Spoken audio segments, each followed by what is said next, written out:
You're betting on that? Where are you at? I suppose you're under? No, I'm hoping under, but I'm not gonna. I got two grandkids saying I gotta get back because I want to do a dinner for Father's Day because they're going back home tomorrow. So that's make everybody feel bad. Tell them I gotta get home to my grandkids. Good morning. Good morning. Before we start today's meeting, I'd invite everyone who would join us in the Pledge of Allegiance. I pledge allegiance to the flag of the United States of America and to the republic for which it stands, one nation, under God, indivisible, with liberty and justice for all.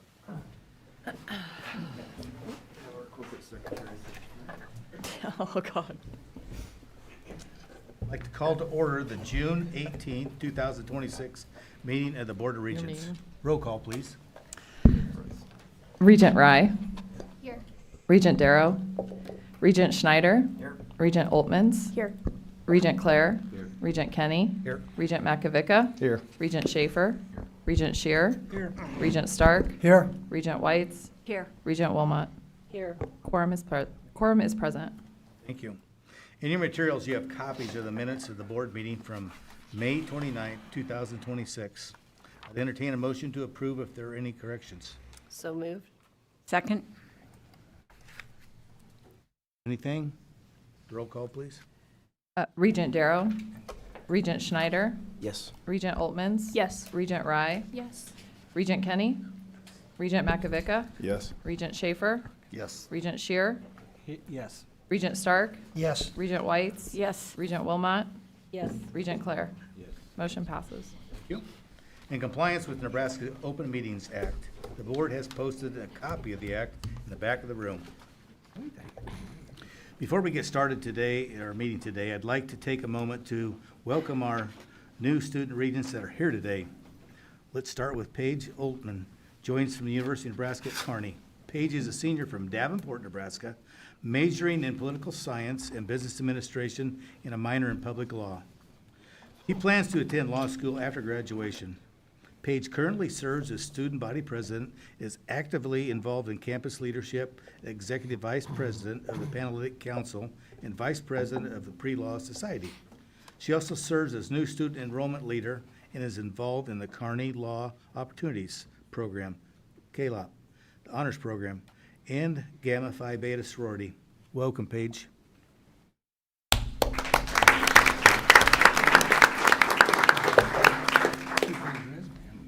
Kurt Snyder joins us from the University of Nebraska at Lincoln. Kurt is an agribusiness major with a pre-law track. Kurt graduated from Lakeview High School in Columbus, Nebraska, where he serves as student body president during his senior year.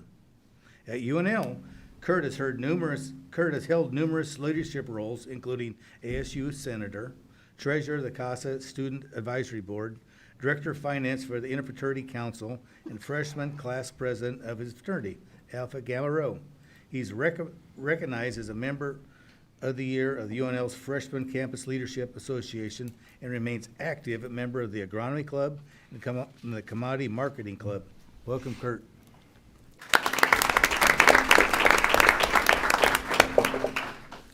So, Allie cannot join us today. She's doing rotations in Minneapolis, but Allie Darrow joins us from the University of Nebraska Medical Center. Allie Darrow is originally from David City, Nebraska. Currently a fourth-year medical student and earned a Bachelor of Science degree in Biology Comprehensive and Health Science emphasis from the University of Nebraska at Kearney. Throughout her time at the Med Center, Darrow has been involved in leadership, previously serving as Chief of Staff for the Student Senate Executive Board, Senator at Large representing the College of Medicine, Director of Student Experience at Student Senate. In her role as student regent, she advocates for the interests and the priorities of students across the university system, while working closely with the university leadership to strengthen the student experience. She is passionate about collaboration, student engagement, advancing initiatives that support student success and well-being. Welcome to the group, Allie. Aditi Rai joins us from the University of Nebraska at Omaha. She was born in India, moved to the United States at age 6. She lived across the country before settling in Nebraska during her junior year of high school. She's a third-year honors student studying computer science on a pre-med track. After graduation, she plans to attend medical school and pursue a career as a physician. She hopes to combine her background in computer science with medicine to improve patient care experiences through innovation and technology. Aditi previously served as student body vice president for the 2025-26 academic year. She is honored to serve the student body president and UNO regent. In these roles, she is committed to collaborating with students, faculty, staff to advocate for students' needs and create a meaningful, lasting change across campus.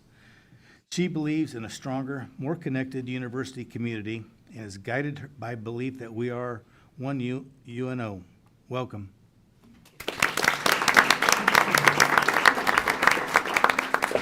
A very warm welcome to our students and regents. The voice and presence of our student regents is very invaluable. We're so glad to have them here. President Gold, as I look across the room, I see so many new faces sitting at our faculty senate president's table. Would you please so kind to introduce these individuals?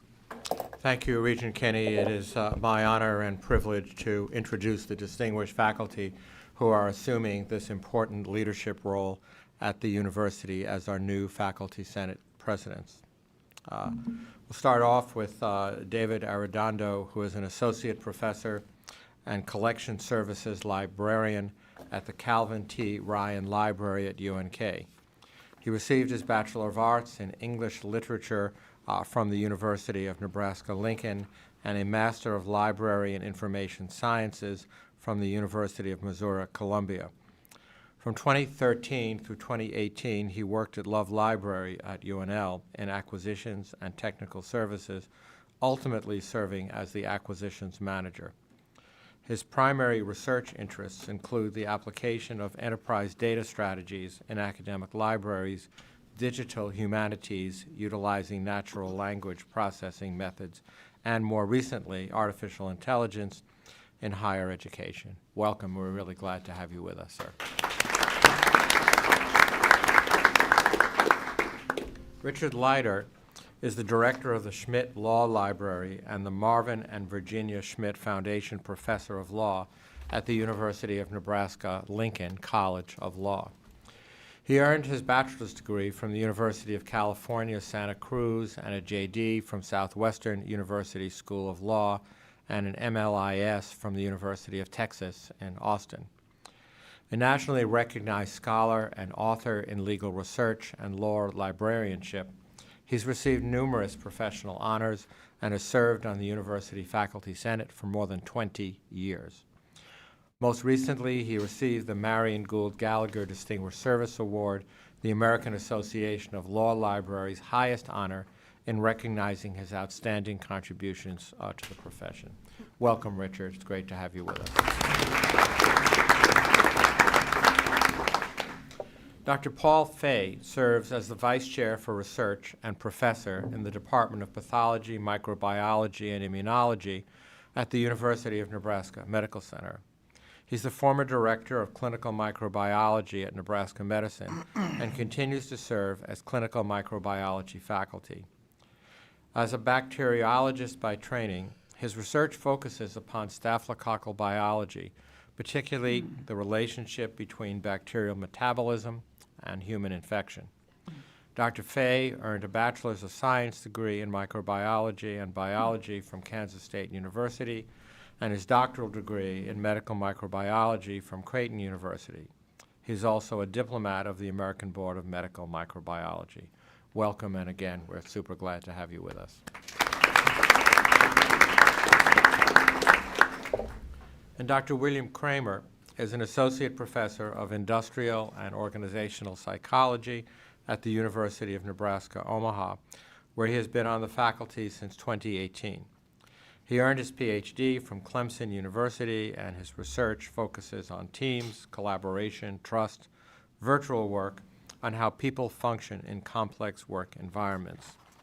His work has included projects on science teams, multi-team systems, training, and the human side of technology. He has received internal and external support for research and evaluations from organizations including the United States Department of Education, the Department of Homeland Security, and others. At UNO, he teaches graduate courses such as groups and teams and training and development. He currently serves as Faculty Senate President. William, welcome. It's great to have you with us as well. So again, to all of our Faculty Senate leaders, I want to extend a formal welcome to you on behalf of the Board of Regents, certainly on behalf of the President's Office, to thank you for your service. I'm not sure that all in the audience realize that serving as the Faculty Senate President is a huge responsibility, and you take that on in addition to your regular duties. An awful lot of time and effort and dedication is required to do all of that and to serve as the voice of the faculty from your campus. We sincerely appreciate your leadership, your partnership, and your commitment to the university. We look forward to working closely with each of you in the year ahead as we continue to advance our shared goals and moving the university forward. Regent Kenny? Thank you, Dr. Gold. We now move on to the kudos. At each Board of Regents meeting, we take time to recognize those persons who all too often don't receive recognition they deserve. The Board of Regents believes that it's virtually important to acknowledge your commitment as well as your contributions to the university. To be nominated by either a supervisor or a fellow worker is an honor in itself. As kudos recipients are announced, please come to the podium, join the regent making the presentation. Following each presentation, we will take a picture that will appear on our website. The president, the chancellor, the recipient's family and supporters will be in the photo. Our first kudos recipient is Samantha Malone from the University of Nebraska at Kearney. This award will be presented by Regent Altman.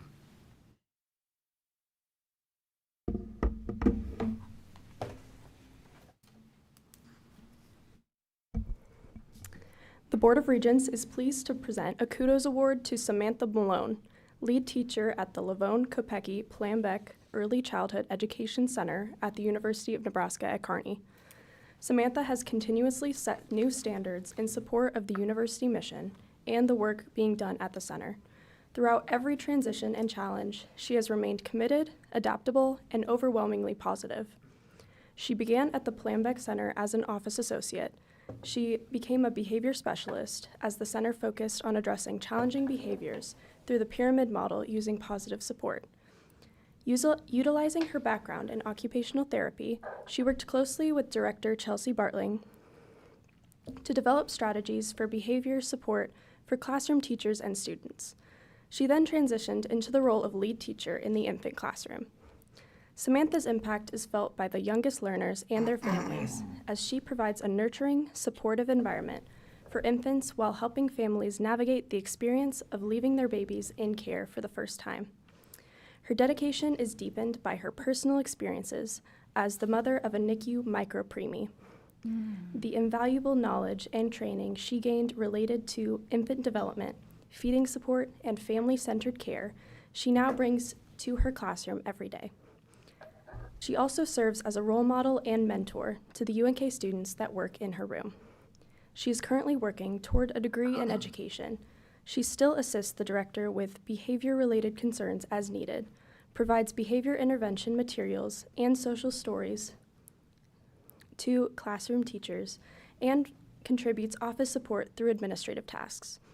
Her willingness to step in where needed, combined with her expertise, compassion, and dedication, makes her an invaluable member of the Plambeck Center team. In every role, she consistently demonstrates resilience and unwavering commitment to do what is best for the center, its children and families, and the University of Nebraska at Kearney. Joining her as she receives this award are her husband, Sean, and Director Chelsea Bartling. Please help me thank Samantha for her dedication to the Lavone Kopecki Plambeck Center and the University of Nebraska.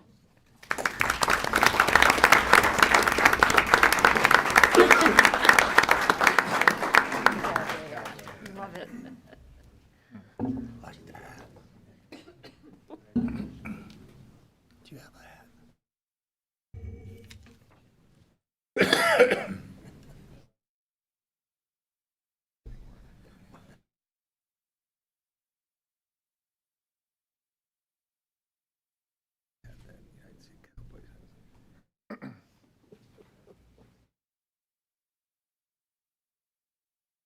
Congratulations, Samantha. Regent Snyder will present the Kudos Award to John Nolet from the University of Nebraska at Lincoln.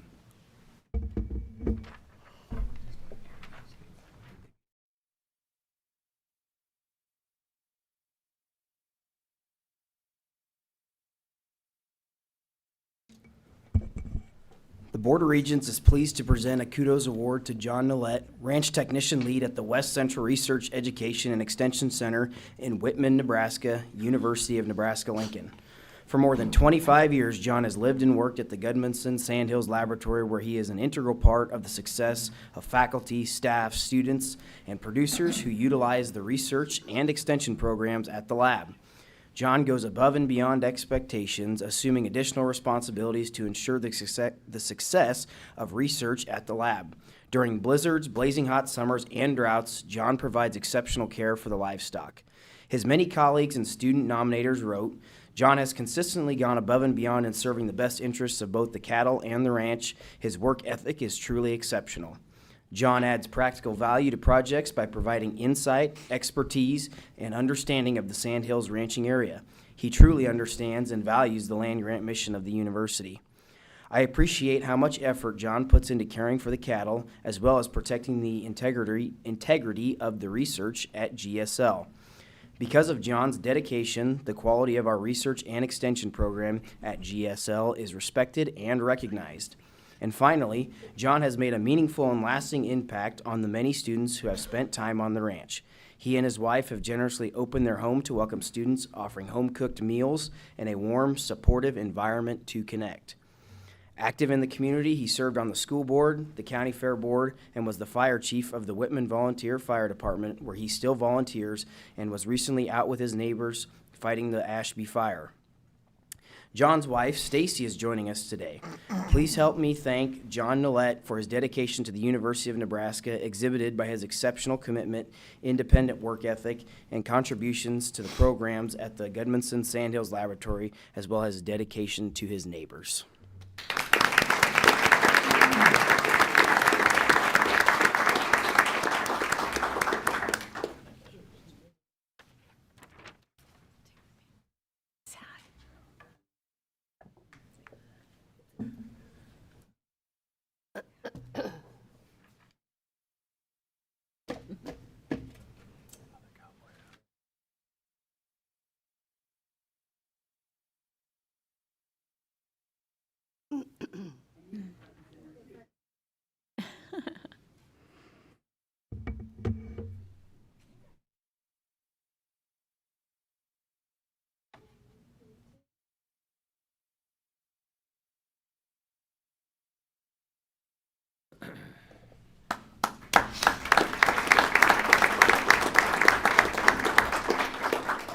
Congratulations, John.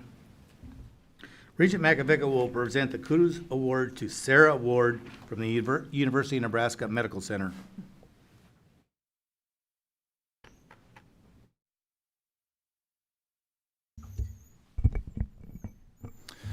On behalf of the Board of Regents, I am pleased to present a Kudos Award to Sarah Ward, Associate Director and Campus Compliance Manager at the University of Nebraska Medical Center. Sarah has helped ensure that UNMC and its employees comply with institutional policies as well as all applicable state and federal laws. Praised for being helpful and knowledgeable, Sarah is a trusted resource who works with every UNMC, college and department, as well as other campuses and clinical partners such as Nebraska Medicine, Children's Nebraska, and the Veterans Administration Health System. She develops creative solutions for campus databases, compliance information systems, and compliance training. She also ensures that the conflict of interest disclosures can be used by UNMC's clinical partners to prevent duplicative efforts across organizations. Her responsibilities range from system maintenance to supporting UNMC in maintaining a near-perfect campus completion rates for both UNMC compliance training and conflict of interest disclosures. In fact, for the past 10 years, she has maintained a greater than 99% campus completion in both areas.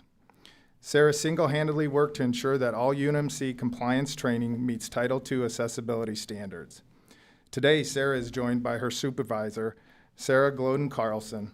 Chief Compliance Officer and Vice Chancellor Jane Meza, join me in thanking Sarah for her deep commitment to campus compliance work and doing what is in the best interest of both UNMC and its employees.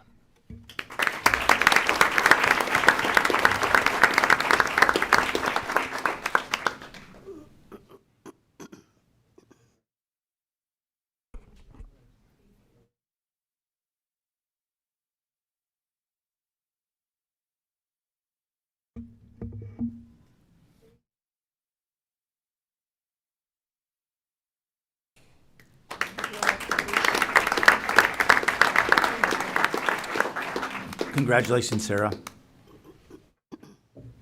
Regent Ray will present the Kudos Award to Mark Gordon from the University of Nebraska at Omaha.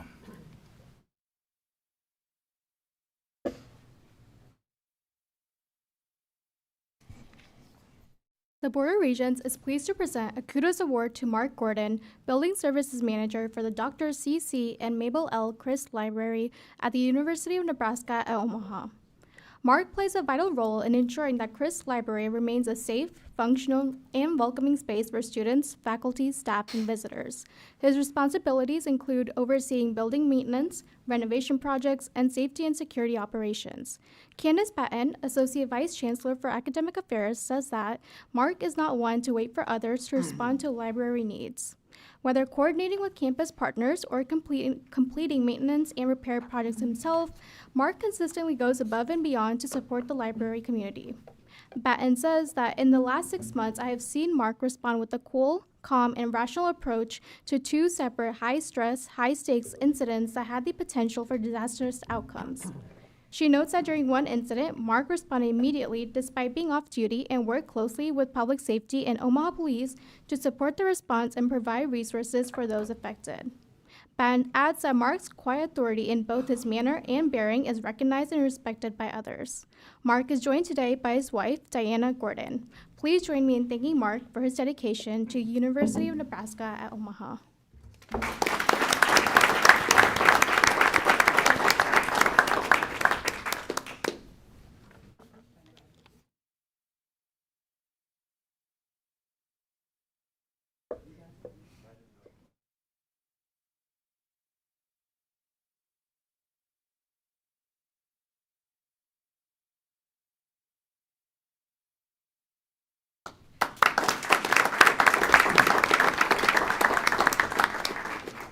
Congratulations, Mark. Well, our kudos guests are welcome to stay for the balance of the meeting. We understand that you may have other things to do today. If that's the case, we take a moment to allow you and your families to exit the meeting.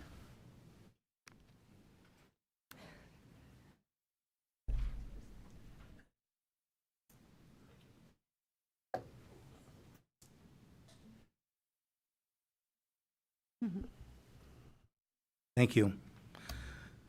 We now have a resolution to be considered by the board. Regent Claire? Thank you. 18 years, I still forget this.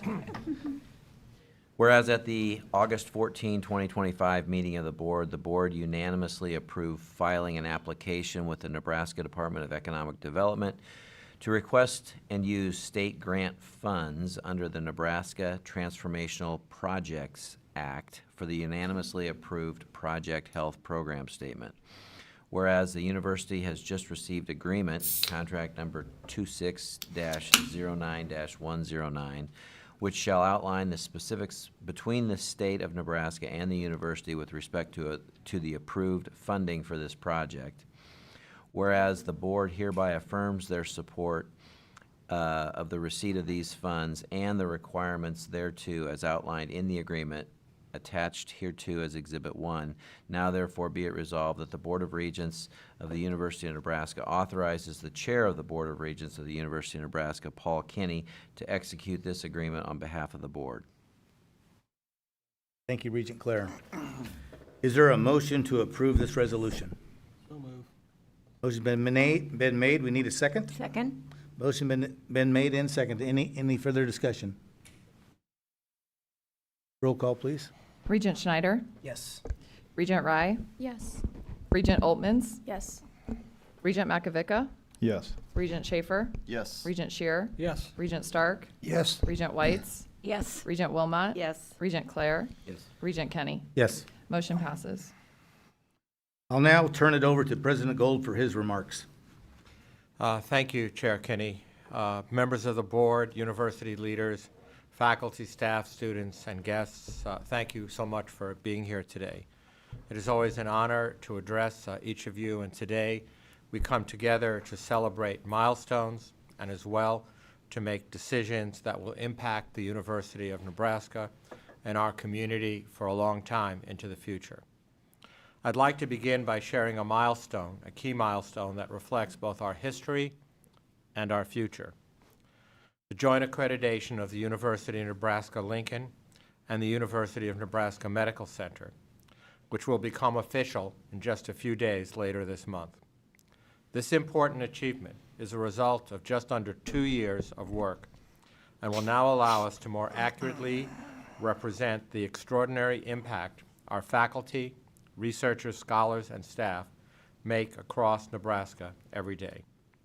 By now reporting key institutional metrics such as enrollment, degrees awarded, faculty honors, research expenditures of UNL and UNMC together, we will more fully reflect the scale and the strength of our work and align ourselves with the reporting structures used by nearly all of our Big Ten and AAU peers.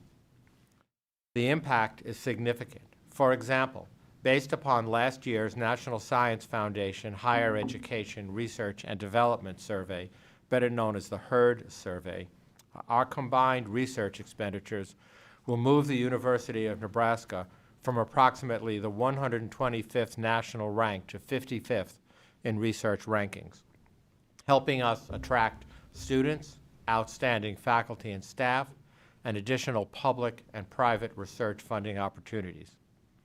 Just as important, this accreditation change creates new opportunities for collaboration, as we've already planned a joint summit this fall that will bring together leaders from both campuses to identify new opportunities in education, in research, and innovation that will strengthen existing partnerships, remove barriers, and expand our collective system-wide impact.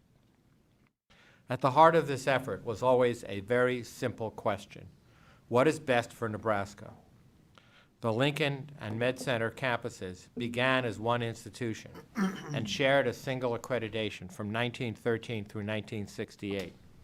This move brings us closer to that original alignment while preserving the distinct missions, leaderships, governance structures, and so much more that make our two campuses unique. Together we are stronger, and together we can better serve the state of Nebraska. As we celebrate that milestone, we also celebrate remarkable accomplishments across each of our campuses. For example, at the University of Nebraska at Kearney, students have been selected to participate in the nationally recognized Student Spaceflight Experiments program. Through this initiative, one student-designed experiment will be launched aboard a SpaceX mission to the International Space Station in 2027. This is an extraordinary opportunity that will allow UNK students to experience scientific research at the highest level, from proposal development to national review and ultimately conducting research in microgravity. These students are demonstrating that world-class discovery can and will begin right here in Nebraska in the hands of our students. At the University of Nebraska-Lincoln and its Institute of Agriculture and Natural Resources, our programs continue to earn global recognition. In the latest World University Rankings, UNL's Agriculture and Natural Resources program rose to the 40th rank in the world compared to nearly 500 other institutions, placing our agriculture programs in the top 9% globally. This distinction reflects decades of excellence in teaching, research, and outreach, and reinforces Nebraska's role as a global leader in feeding and sustaining the world. We also celebrate today one of UNL's most distinguished researchers, Dr. Edric Cahoon, Director of the Center for Plant Science Innovation, who was just recently elected to the National Academy of Sciences. For those of you that may not be aware, this is one of the highest honors a scientist anywhere can receive. His groundbreaking work in plant biotechnology is in advancing biofuels, improving crop resilience, and strengthening food security around the globe. Dr. Cahoon's election is a testament not only to his remarkable career, but also to the caliber of research, science, and discovery taking place throughout the University of Nebraska system. Dr. Cahoon is with us today, and if you don't mind, would you please stand and allow us to recognize you and congratulate you.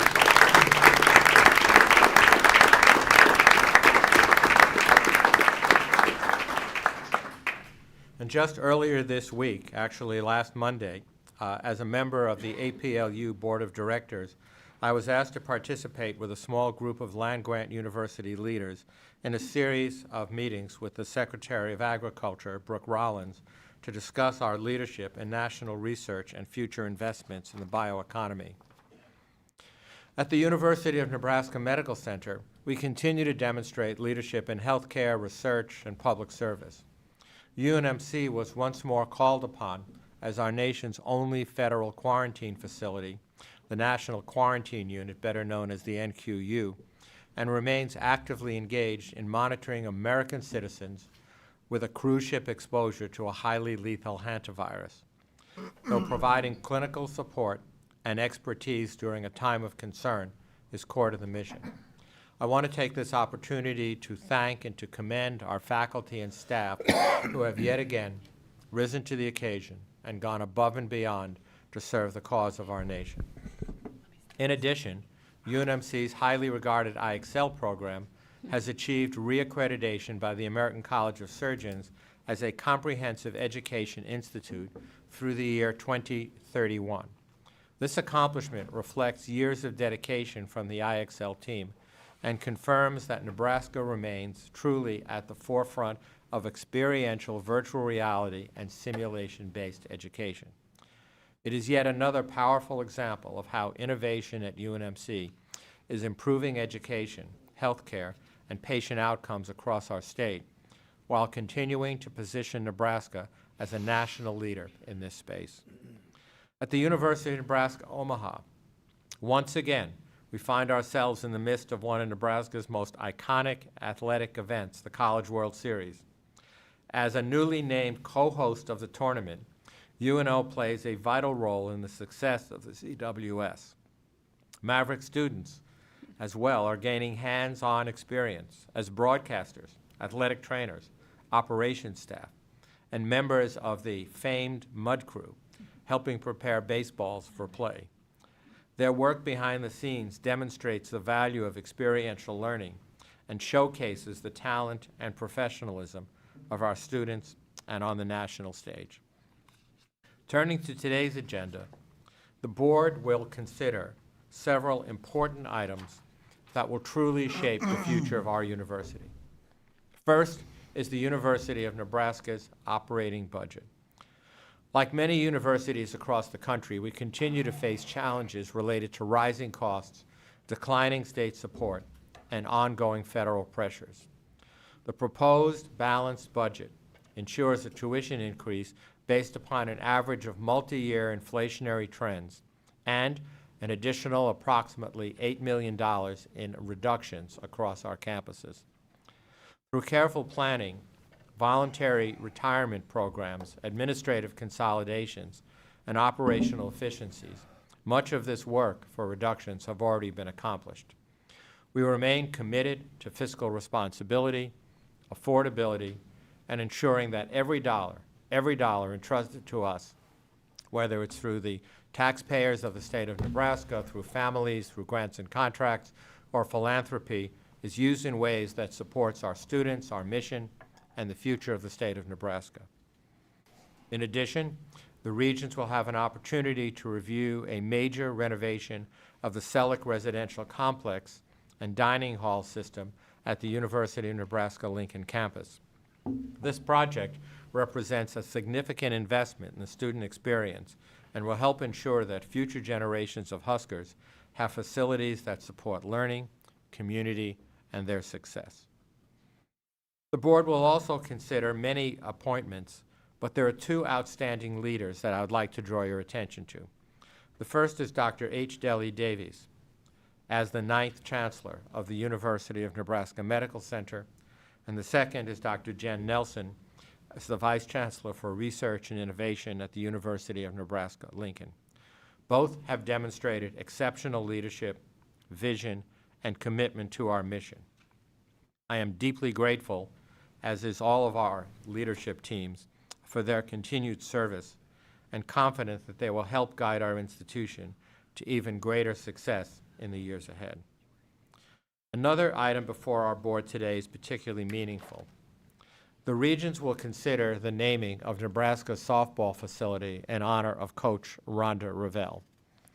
For more than 3 decades, Coach Revelle has embodied excellence, leadership, and dedication. She is the winningest coach, if there is such a word, in Nebraska athletics history, and one of the most respected figures in collegiate softball. Under her leadership, Nebraska softball has reached 3 Women's College World Series, earned countless conference championships and postseason berths, and developed generations of student athletes, both on and off the field. Naming the field in her honor is a fitting tribute to a coach whose impact extends far beyond wins and losses. Her legacy will clearly continue to inspire future Huskers for generations to come. I would also like to recognize today one of our student athletes, softball player Jordy Fromm. As many of you may know, Jordy was recently named the recipient of the prestigious Honda Award for softball, joining an elite group of athletes recognized as the very best in collegiate sports. Jordy is a four-time All-American First Team, National Player of the Year, Gold Glove winner, and Big Ten Pitcher of the Year. But more importantly, Jordy represents the values of dedication, excellence, and perseverance that define Nebraska athletics. So Jordy, I know you couldn't be here today. I hope you're listening, but I congratulate you on this extraordinary achievement. We are so proud and so grateful for the way that you represent our university. And of course, we warmly welcome you to our Husker family of world-class coaches. And finally, today I would like to include with the recognition of Regent Emeritus Dr. Jim McClurg, who recently passed away. Throughout his service to our state, and most critically during his time as a regent, Dr. McClurg was an extraordinary leader, a thoughtful statesman, and a steadfast advocate for higher education. He approached every issue with a clear focus on what was best for Nebraska, and what was best for the University of Nebraska, and what was best for our students. His leadership was marked by integrity, humility, and a deep commitment to public service. He understood that the decisions made around this table have consequences not just for today, but for future generations of Nebraskans. Because of his leadership, our university is stronger, our mission is clearer, and our future is brighter. In addition, Jim and Lori have been close friends of mine during my journey since day one, now more than 12 years ago. Whether it was in the boardroom during the early planning stages for the Fred and Pamela Buffett Cancer Center, or on the court in Devaney Arena, Jim was always there, asking the right questions, convening others, and caring. So on behalf of the entire University of Nebraska family, I wish to extend thanks to Regent Emeritus McClurg for your service, your wisdom, and your unwavering commitment to this institution, and our very best wishes to your family at this time. May the examples you have set of integrity, wisdom, and stalwart commitment continue to guide all that we do. Regent Kenny, with your permission, I'd like to request a moment of silence just to reflect and honor the memory of Regent McClurg.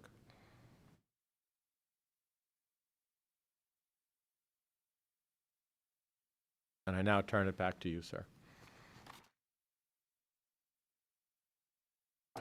Thank you, President Gold. We'll now move on to public comment portion of today's meeting. Standing rules of the board provide that any person or persons may appear and address the Board of Regents of an item that is not on the agenda. If an individual provides the corporate secretary at least 24 hours notice, we have not been contacted by any individuals wishing to speak on a topic that is not on today's agenda. Standing rules also provide that anyone desiring to speak concerning any item on the agenda for this meeting, regardless of notice, may do so. We will call you up in order and signed in. You'll have 3 minutes to address the board. We do not have any individuals that have signed up. Is there anyone else that would like to address the board on a topic that's on part of today's agenda? If so, please come forward, identify yourself, and complete the sign-in sheet before you leave. Seeing there's no additional people wishing to comment, now I declare the opportunity for public comment closed. It is now time to consider the consent agenda. The consent agenda is indicated by its name. It's moved on and voted on as a group of action items as opposed to the administrative agenda, whereas items are considered and discussed individually. With that said, unless one of my colleagues on the board wishes to consider any of these administrative agenda separately, I will invite a motion to approve the consent agenda. Second. There's a second. Roll call, please. Regent Oltmans, Yes. Regent Rye, Yes. Regent Schneider, Yes. Regent Schaefer, Yes. Regent Shear, Yes. Regent Stark, Yes. Regent Whites, Yes. Regent Wilmot, Yes. Regent Clare, Yes. Regent Kenny, Yes. Regent Makovica. Yes. Motion passes. Thank you. Now I'd like to ask President Gold to walk us through the remaining items on today's administrative agenda. Thank you, Regent Kenny. Ladies and gentlemen, as we have done previously, we will continue to outline each of the items from the University of Nebraska system separately, and the board will be asked to vote on them together. However, if any regent wishes to extract any matter herein and have that considered and voted on separately, they may certainly make a motion to do so. So the first is item 10A1, which is a report on existing programs reviewed at the University of Nebraska at Kearney, the University of Nebraska at Lincoln, the University of Nebraska Medical Center, and the University of Nebraska at Omaha. The Nebraska College of Technical Agriculture had no review reports due this year. So each major or individual degree slated for review has been analyzed using the productivity thresholds established by the coordinating committee. The CCPE, however, will often combine similar degrees, such as a Bachelor's of Science and Bachelor of Arts degree in mathematics or other fields when determining if a threshold has been met. The Board of Regents is asked to approve the report and that it be forwarded back to the CCPE. It is recommended to the CCPE that the degree programs included in the report be either continued or discontinued as specified.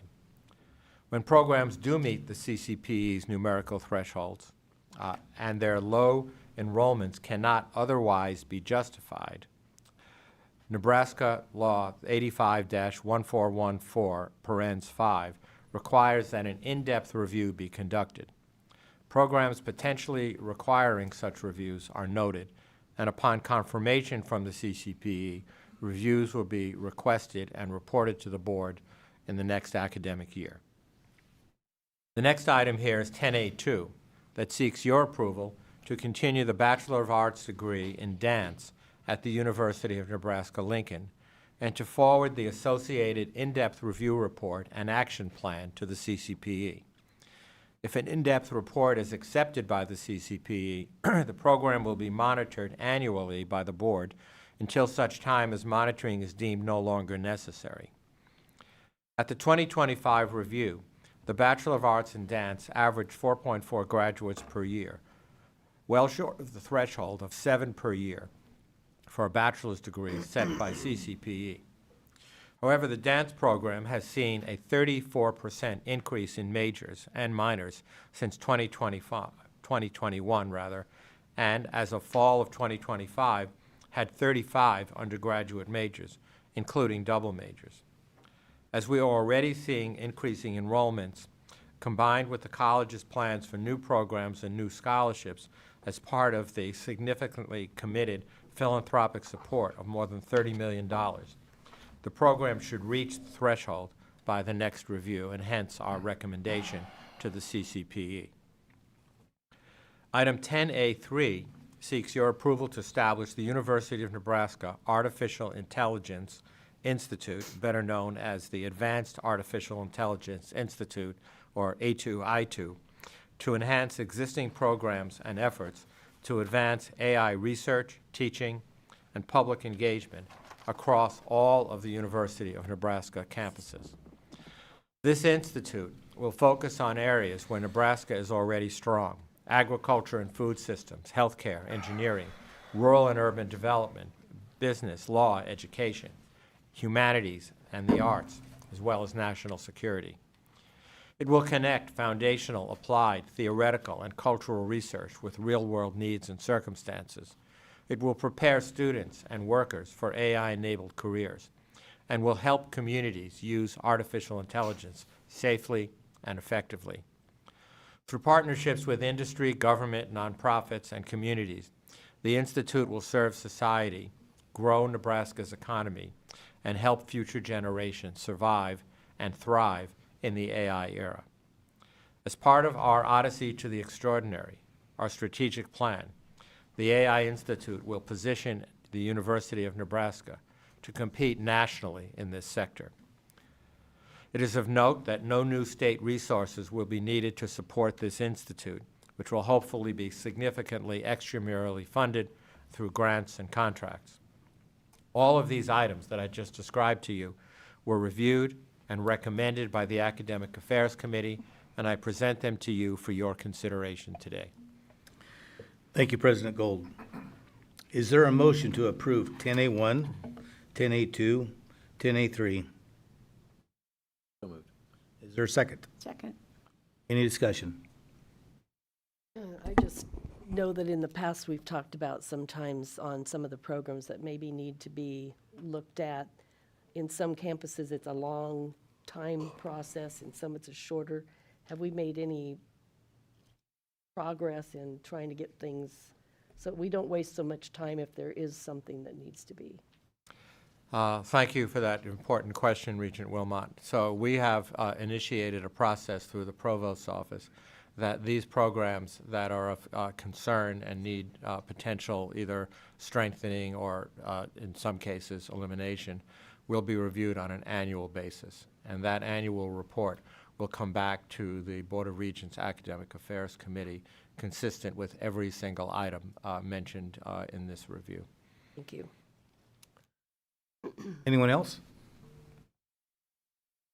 Katie?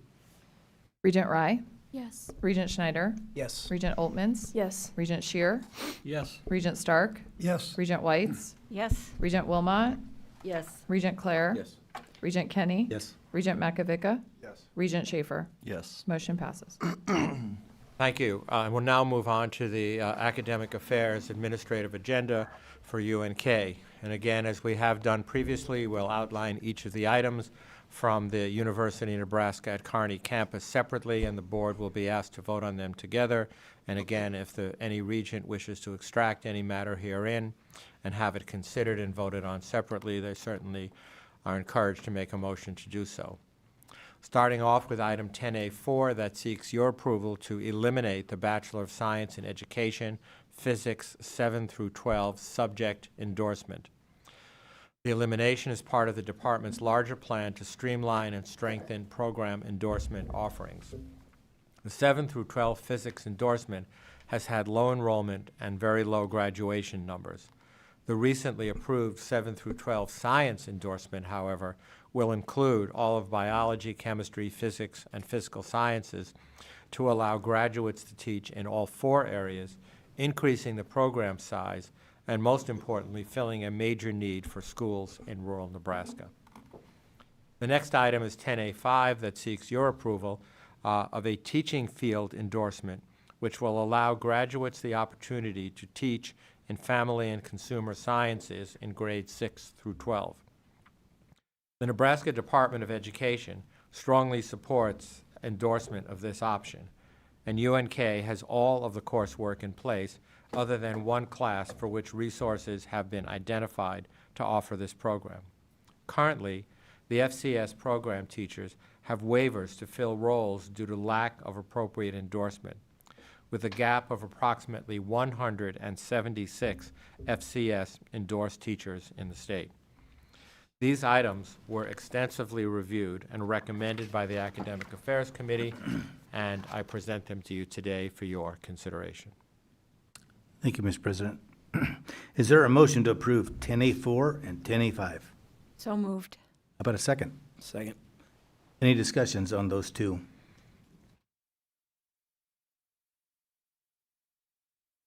Roll, please. Regent Schneider, Yes. Regent Oltmans, Yes. Regent Rye, Yes. Regent Stark, Yes. Regent Whites, Yes. Regent Wilmot, Yes. Regent Clare, Regent Kenny, Yes. Regent Makovica, Yes. Regent Schaefer, Yes. Regent Shear. Yes. Motion passes. Thank you. The next is a single item on the Academic Affairs Administrative Agenda for the University of Nebraska-Lincoln. It is item 10A6 that seeks your approval to eliminate the Bachelor of Arts and the Bachelor of Science in Russian administered by the Department of Modern Languages and Literature in the College of Arts and Sciences at UNL.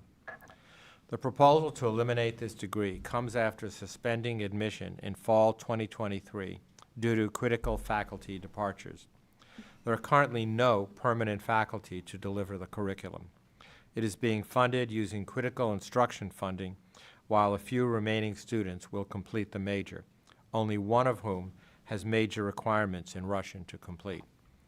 Upon completion of instructional requirements, the temporary funding will be redirected to other critical instructional needs.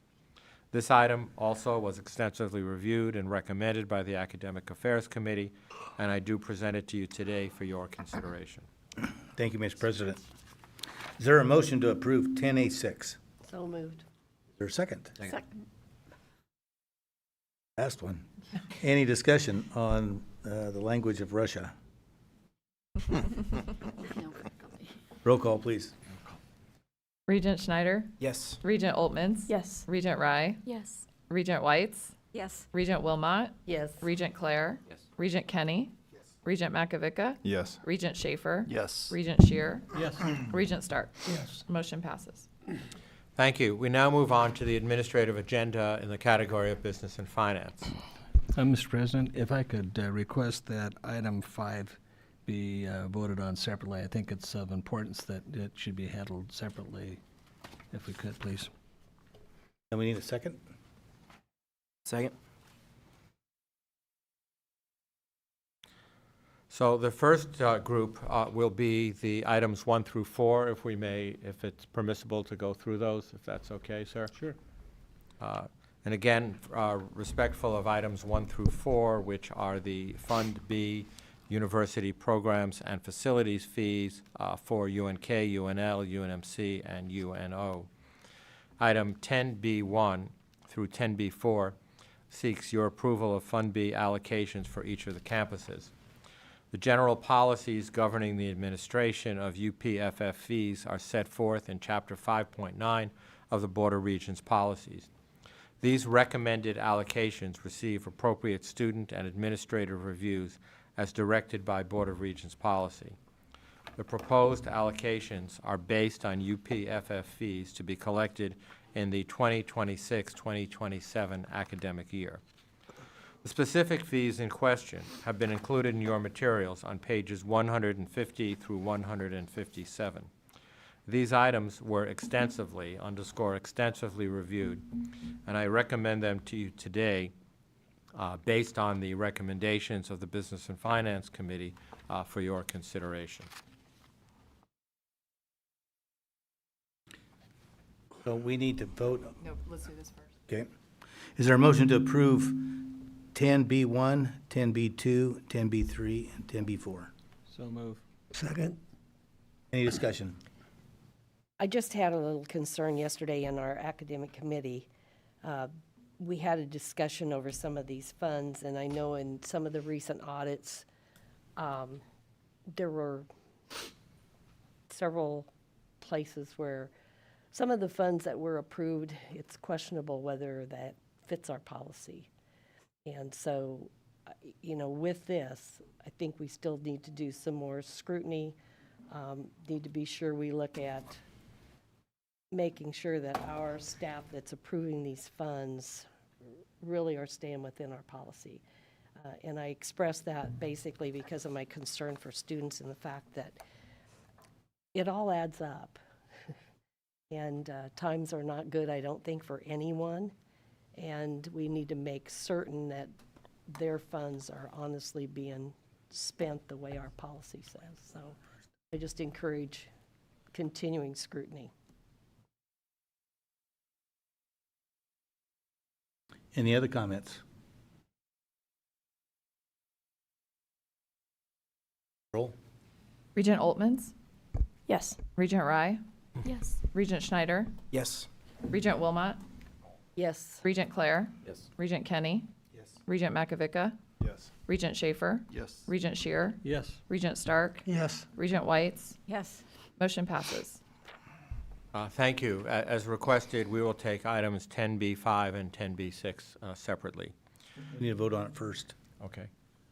We have a motion, and did we get a second on that? Yes. Okay, then let's vote on that motion to separate the two first. Roll call. Regent Rye, Yes. Regent Schneider, Yes. Regent Oltmans, Yes. Regent Claire, Yes. Regent Kenny, Yes. Regent Makovica, Yes. Regent Schaefer, Yes. Regent Shear, Yes. Regent Stark, Yes. Regent Whites, Yes. Regent Wilmot. Yes. Motion passes.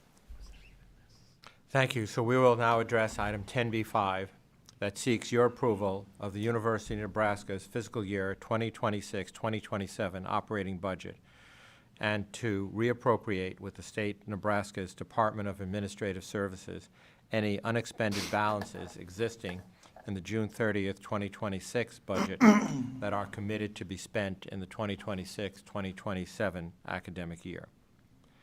The University of Nebraska proposed 2026-2027 operations budget delivers a fiscally conservative proposal that maintains our affordability and requires us to make ongoing spending cuts, while also making room for strategic investments that move us forward in our goals for academic excellence. The key elements of the proposed operating budget include, 1, a 0.62% increase in state appropriations, significantly lower than the inflation-based 3.5% request that was submitted for operations during the last budget cycle. Inflationary pressures on operating and payroll costs, as well as other state and federal funding challenges, will require all academic and business units to reprioritize their spending to manage inflationary increases and funding reductions. We need to continue to reduce spending and make increasingly difficult choices to ensure fiscal discipline as we seek to provide a modest merit-based salary increase for non-collective bargaining faculty and staff. The last fiscal year, there were not sufficient funds for general merit-based increases, resulting in additional inflationary pressures on faculty and staff, especially given continued increases in health insurance costs. A tuition increase request that is tied to the Consumer Price Index, better known as the CPI-based formula, provides a predictable and objective mechanism for maintaining purchasing power in the face of inflation. As the cost of salaries, employee benefits, utilities, technology, supplies, and contracted services increases year over year, a CPI-based adjustment helps ensure that state-aided funds keep pace with those rising costs. As always, affordability and accessibility of high-quality academic programs remains the university's top priority, and this modest inflationary increase, which averages to be 4.25% over the prior year, will ensure Nebraska's online and in-person tuition rates remain extremely low when compared to peers and other institutions across the country. This budget proposal will allow us to preserve the current portfolio of need-based and merit-based scholarship remission programs, which include the $1.5 million program in Presidential Scholars for Nebraskans with a perfect ACT score of 36, and the newly created Next Gen Scholars program offering full cost of attendance to all Nebraskans with an ACT score between 33 and 35. This item was extensively reviewed by both the Academic Affairs Committee and the Business and Finance Committee, and I present it to you today for your consideration. Thank you, Mr. President. Is there a motion to approve 10B5? Is there a motion? So moved. Second. Motion's been made. How about a second? Second. Jim, any discussion? Jim? Thank you. I thought it was important enough that this is one of the major things that we do during the year is to set our budget for the upcoming year and reflect a little bit upon the process and how and where we're at. Higher education is in a precarious situation, I think, in the United States. Nebraska's having its difficulties, but there's so many more that are having even larger deficits and problems to work through. We've looked at how we've reduced some programs or eliminated some classes. And there are universities out there that have not just eliminated, well, one of us bit the dust. Was it you? No, I'm on this side, I'm good. But they have chosen to close campuses, not classes, not programs, but campuses. And it's very difficult just for us to try to make things work by reducing some of those that are not as popular as others going forward. And I understand, the legislature only has so many dollars to go around too. They are in a position of making their own priorities. But I would mention that the amount, and although appreciative of what we did have, we were not reduced. But the increase on our budget was approximately $4 million from the state. The tuition at 4.25 that we're looking at today is going to generate approximately $24 million. So the students are going to be making up approximately 80% of the dollars that we will be using in addition from last year. And I don't disagree with President Gold that the 4.25% might be modest, but if you're struggling, zero's difficult, let alone 4.5%. And I think we need to be mindful of that. I don't have another solution for us. We can hope that higher enrollment will help ease things in the future, and that's part of trying to keep students at home and finding their higher education in Nebraska. So I will be supporting this, but I feel I do have empathy for those that are struggling, both students and families that are trying to provide educations for their children in the future this year because of rising costs. We didn't start inflation. We just have to work with inflation. And it's, it's the black sheep of the family. No one likes it. But I do want to acknowledge the work that went into this.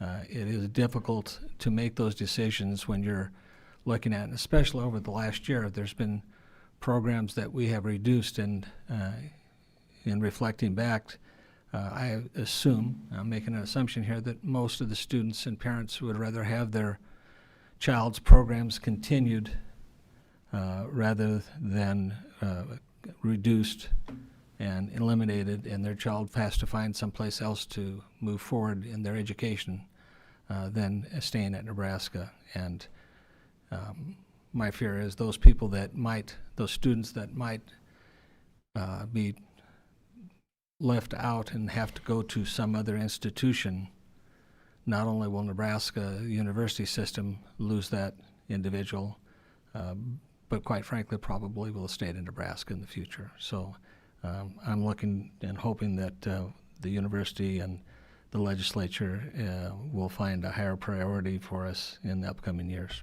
Thank you. Tim? I remembered to bring it this time. I agree. The process is tough. You can't make more dollars. You can't. The demands on the dollars. Everybody's got great programs. Everybody's got a great story. I think in my tenure on this board, this has continued. We've seen continued cycles. We've seen continued cuts. We've seen continued challenges to the financial burdens that are placed on us, and then we pass some of those burdens on to students, and we cut programs. And I would like to encourage us. We've heard about programs today, and we heard discussions yesterday on our healthcare excellence. We've had discussions on technology excellence. We've had discussions on actuary excellence. We've had discussions on engineering excellence, and agriculture excellence. Obviously, we lead the world in that. But I would challenge us again to work with our partners at the state, work with our philanthropic partners to change the process. Change the process to say, what 2 or 3 or 4 things can this state collectively, with our colleagues from philanthropy, with our colleagues from the state, with our colleagues from the business community, and what can we be really good at and lead the world in, and then figure out and have something to aim for and go for it. Figure out 2 or 3 or 4 things, because every year our budget is dependent upon a third party who sets the price for agriculture, sets the price for our corn, sets the price for our wheat, sets the price for our beans, sets the price for our cattle. And as it goes, there goes the university. So when we got $8 corn, we are humming. But when we have $4 corn, we're in the tank. And so my suggestion is, let's figure out 3 or 4 things that we can aim for that can help stabilize the state's economy, so that when the state does suffer the $4 corn, that we're not digging ourselves into a trench, and instead we're maybe able to be level. But when we got $8 corn, boy, we're changing the world. And I really challenge our leadership within this board, within our different campuses, to figure out what 2 or 3 or 4 things we can be really, really good at. Call a summit with those leaders at the state, with those leaders in philanthropy, and let's figure those 2 or 3 or 4 things out. Set a goal in 5 years, that's where we're going to be, and we are going to be the world's best at this, and this, and this, and go for it, so that we will stabilize the state's economy. We have tremendous programs at this university. We have tremendous excellence, and let's capitalize on that excellence, though. So I'm going to vote in favor of this, and I'll be gone from this board in 6 months. But I really encourage the remaining members on this board and our leadership to figure out what we're going to be really good at, set a roadmap, and get it done. We owe it to the state. We owe it to our students. We owe it to the faculty. We owe it to the world. Thank you. I really appreciate the comments of my Regent colleagues. I think it's a very, very difficult time for so many people, and we need to acknowledge that. And one of the things that really has risen to top of my list is if we have the cutbacks that we receive because of the state of the economy, I think it's very important for us to also ask that they consider not passing in the unicameral unfunded mandates, because not only do they not increase our budget, but they actually decrease it by the unfunded mandates that are passed. And sometimes they're wonderful for wonderful reasons, like the presidential scholars, for example. But the problem is that's not in our budget, And we have to figure out how to cover that tuition loss, all the dollars that are lost related to that. And I think part of the hope is that philanthropic community will step forward and try and plug those holes. And the problem with doing that is that I think we want to be sort of aware of what the university's best interests are. And I love the philanthropic community and the way they do step in, but I don't think we should be depending on them to pick up on programs that we are not being funded for, but are being passed by our elected representatives. So I would encourage us to continue to work with the unicameral around understanding the way in which some of those things impact how we can do the work of the whole university. And I just want to say I'm so grateful for that, and I look at how they've sort of walked in and saved the dance program at UNL with a $30 million gift. And I wish we had those gifts for all the programs that we've had, not all, but most of the programs that we've had to cut back on or eliminate entirely. And so the planning, I think, is critical, and the factors that are hard to control are difficult because it's unpredictable. And so the better relationships we have with our funding partners, like the unicameral, like the philanthropic community, I think are extremely important at this time. And an understanding of how we don't want our curriculum and our university driven by gifts that have to plug holes, and especially not tuition increases that these are the very people we want to lift in our state to be the future leaders in all the different ways that they will be in the future. And we want them to see that we value them coming to our system. We want to offer them the excellence that they deserve in the system. And I think that requires us to really work hard to build our revenues, find new revenues, and stop some of the bleeding that happens from unfunded mandates. So I really, I'm also supporting this, but it's a very painful support for me to see. Plus the funding increases, the fee increases, all of those pile up. And it seems like this is pretty small. Students can handle this, but then you add the next thing and the next thing and the next thing, and pretty soon it's out of reach for, as my colleagues have pointed out, it gets out of reach. And I know all of us really care about that's our land grant mission, is bringing education across the state.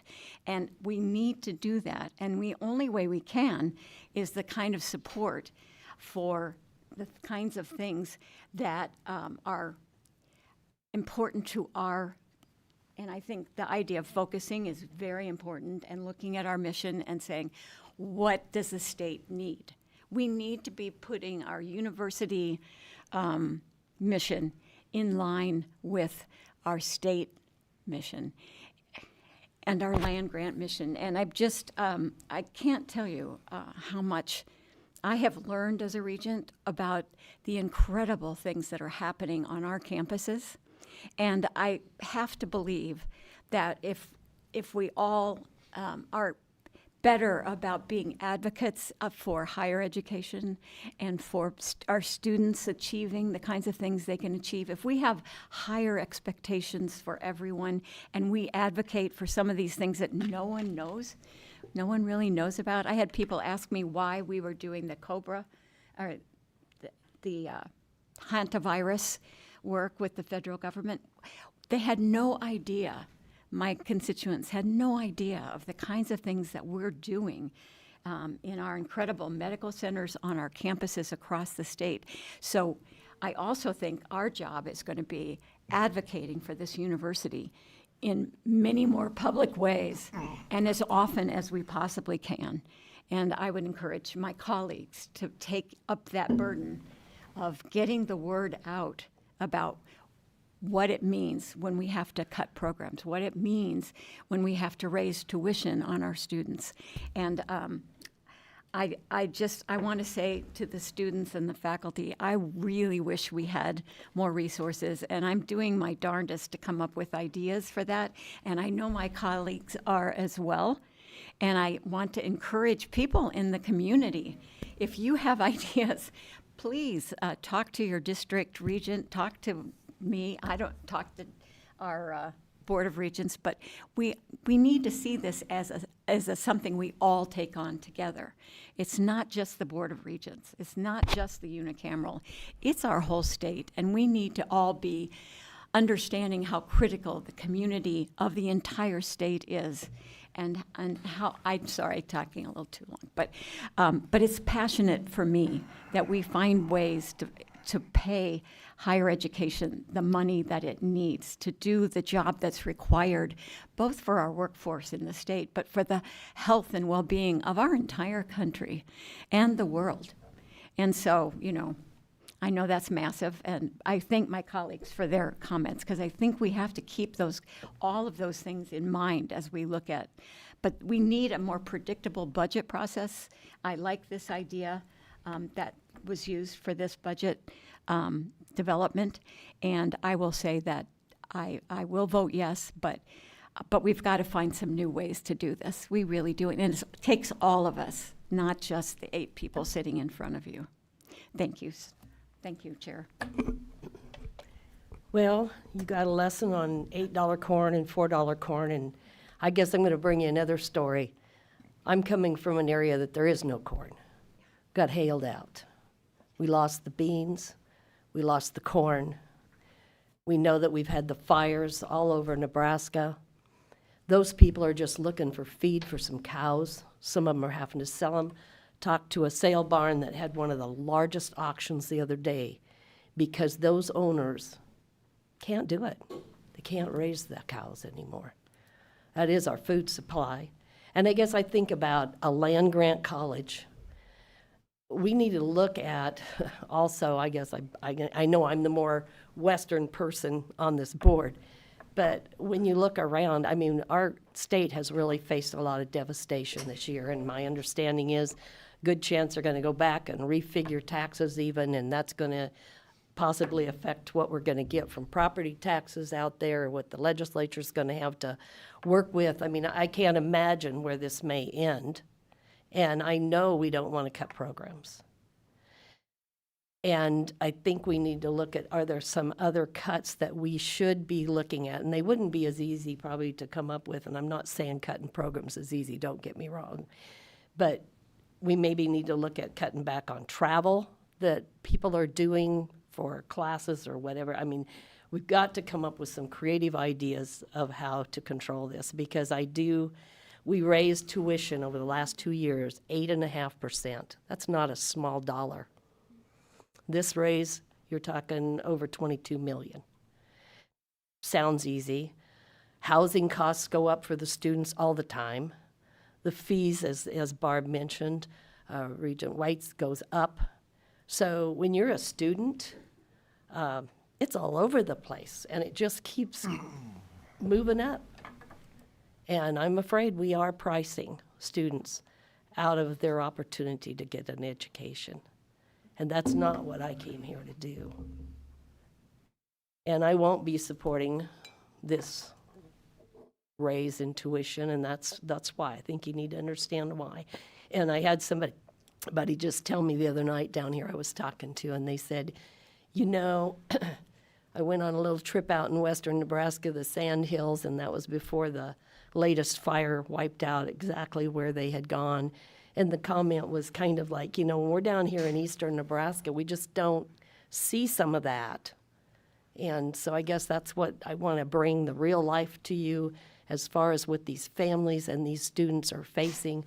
And we collectively, as Regent White's mentioned, it isn't just us. We need to work together to find some ways to start making some real cuts that do not take away the programs and opportunities. And that may mean we're going to have to lose some other things.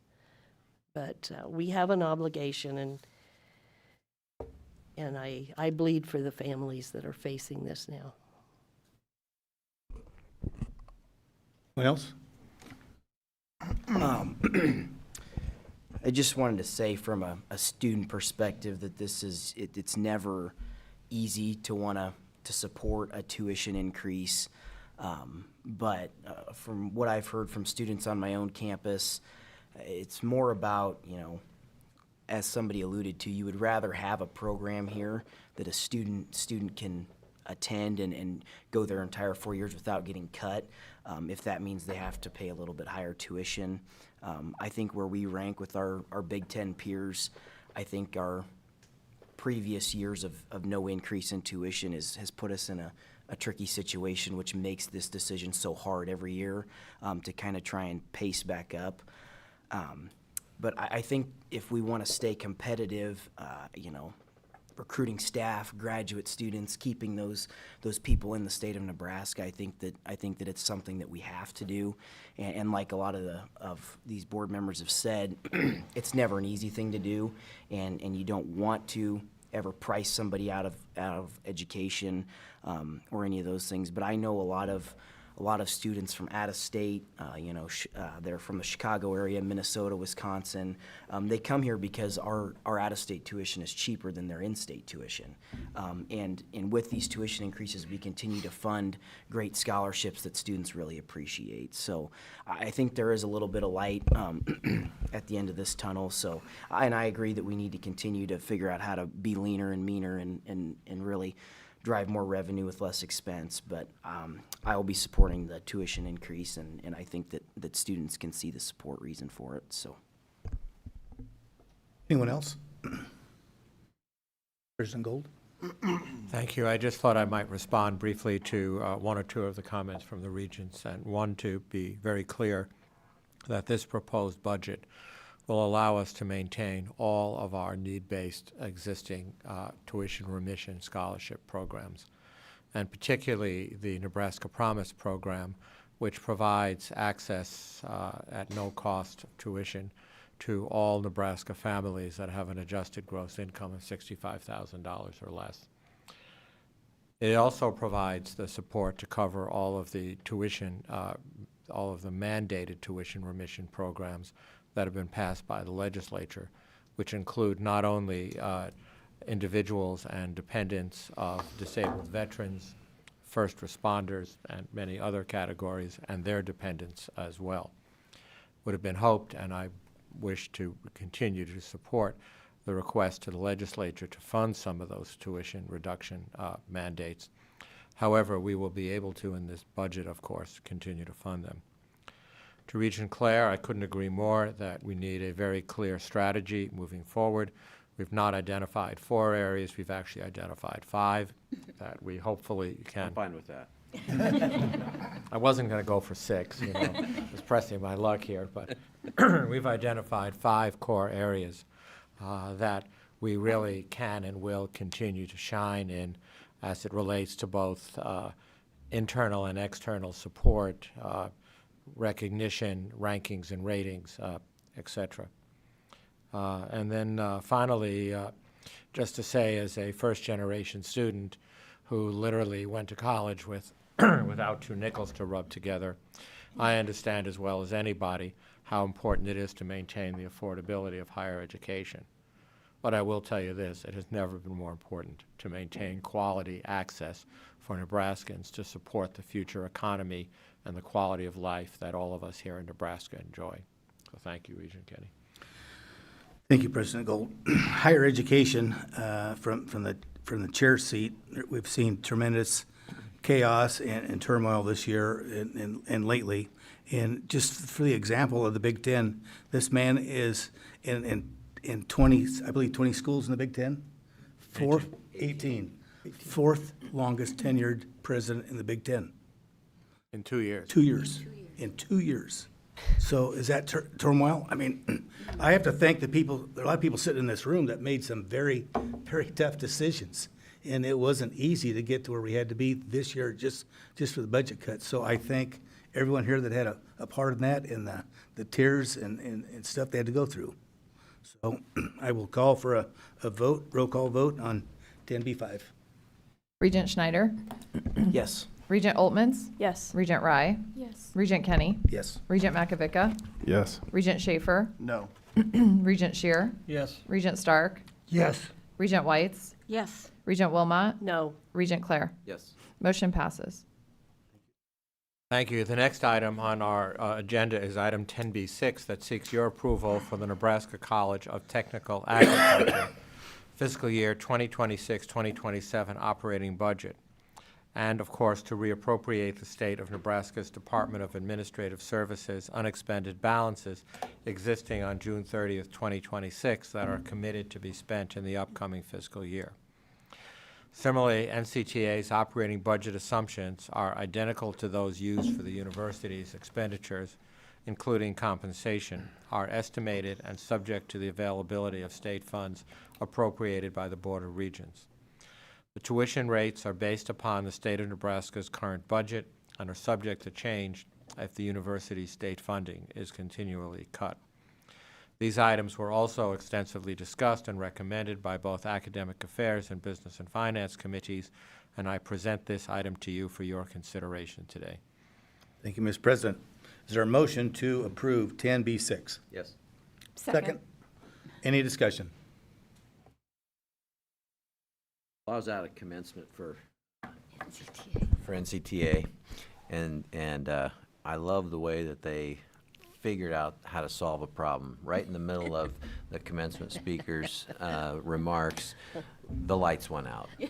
And Was that a budget issue? it was probably could have been a budget issue. And they went over, pulled the big garage doors open, let there be light. And There you go. he continued on. So it was great. Now, that's a great campus, a real crown jewel for our state and what they do in helping agriculture. And I think, help me out, I think it's like 91% of the graduates stay in Nebraska, more than 90%, let's say that. More than 90%.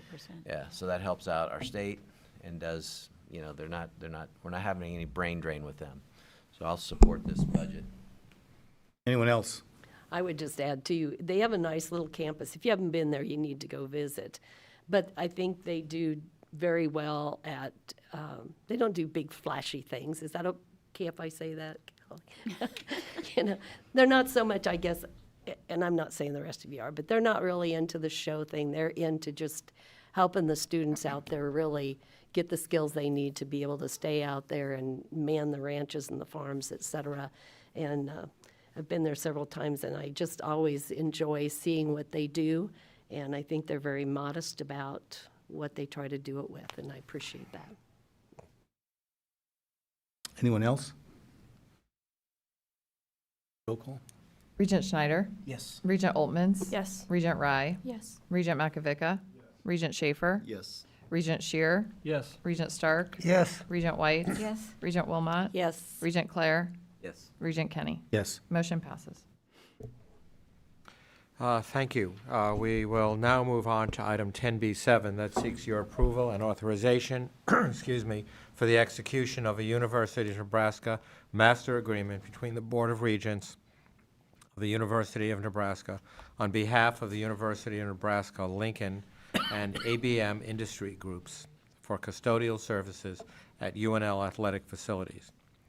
ABM was selected to provide comprehensive custodial services, including for UNL athletics at special events at Memorial Stadium, the Bob Devaney Sports Center, Bolin Stadium, the Alex Gordon Training Complex, the Osborne Legacy Complex, the Sid and Hazel Dillon Tennis Center, and the Barbara Hibner Soccer Stadium. Under this agreement, ABM will provide all management, labor, equipment, and supplies necessary to deliver professional custodial services, including daily routine cleaning, event prep, post-event services, and quality assurance to maintain high-level industry standards of cleanliness and presentation in the above-mentioned spaces.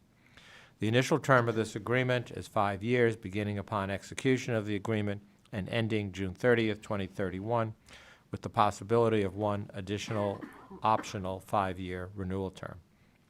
ABM will be compensated pursuant to a guaranteed maximum fee structure.